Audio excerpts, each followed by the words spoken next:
Baltimore, 1902. A small boy was delivered to the gates of St. Mary's Industrial School for Boys and left behind. It was a strict Catholic institution run by the Xaverian brothers, part orphanage, part reform school, part final stop for boys society had already decided were too difficult to manage. The kind of place where childhood ended early and discipline replaced affection. The boy's name was George Herman Ruth Jr. He was 7 years old. George was restless, unruly, impossible to contain. He skipped school, ran the streets, and found trouble faster than his family could stop it. His father, George Sr., owned a saloon and struggled to keep order at home. Eventually, a decision was made out of desperation more than cruelty. They signed the boy over to the brothers. And the gates closed. For most boys at St. Mary's, life narrowed. They learned trades, aged out quietly, and disappeared into factory work or manual labor. The school was meant to tame them, not launch them into history. But George Ruth did not shrink. Not under the rules. Not under punishment. Not behind stone walls. Then he met someone who saw what others missed. Brother Matthias Boutlier was a towering presence, over 6 feet tall, imposing enough to silence a room without raising his voice. But intimidation wasn't his gift. Perception was.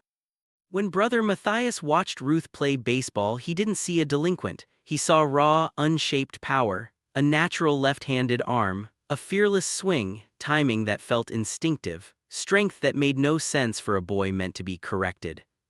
Brother Matthias didn't just encourage him, he disciplined him patiently, relentlessly. He taught mechanics, he taught control. He showed Ruth how to turn chaos into force, wildness into precision.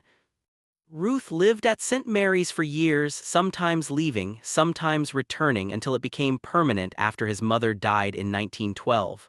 The school became his universe, the brothers became his structure. And baseball became oxygen. He played constantly, pitcher, catcher, outfield, anywhere they put him. He later said he played an almost absurd number of games each year, far more than was healthy or normal. What mattered was this: he wasn't just good. He was overwhelming. Local teams took notice. Word spread about the kid from St. Mary, who threw like a grown man and hit like he was trying to tear holes in the sky. In early 1914, Jack Dunn, owner of the Baltimore Orioles, came to see him. Ruth was 19 and still legally tied to the school. Permission mattered, paperwork mattered. But once Dunn saw him, the decision didn't. Ruth was signed. The veterans joked about the baby-faced kid following Dunn everywhere. They called him Dunn's Babe. The name stuck. Babe Ruth had arrived. He began as a pitcher and he was dominant, a left arm that terrified hitters, but even then his bat demanded attention. Boston kept finding ways to get him into the lineup, moving him to the outfield, giving him chances to swing. In 1919, he hit 29 home runs and shattered the single-season record. Then came January 1920.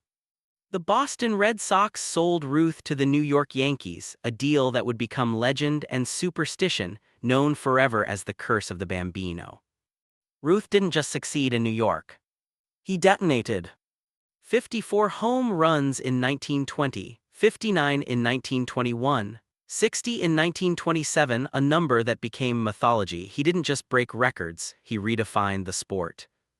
Baseball before Ruth was strategy and restraint. Baseball after Ruth was spectacle, power, roars, anticipation before the ball even landed.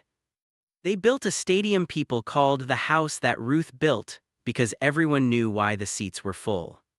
The boy sent away at 7 because no one knew what to do with him became the most famous athlete in America. He lived loudly, ate freely, partied hard, signed autographs until his hand ached. He was flawed, excessive, human, and magnetic. Beneath the excess there were quieter moments, hospital visits, private generosity, a man who never forgot what it felt like to be unwanted. His numbers became scripture: 714 home runs, a legacy of power unmatched, and a pitching record that alone would have earned him greatness. But statistics miss the point.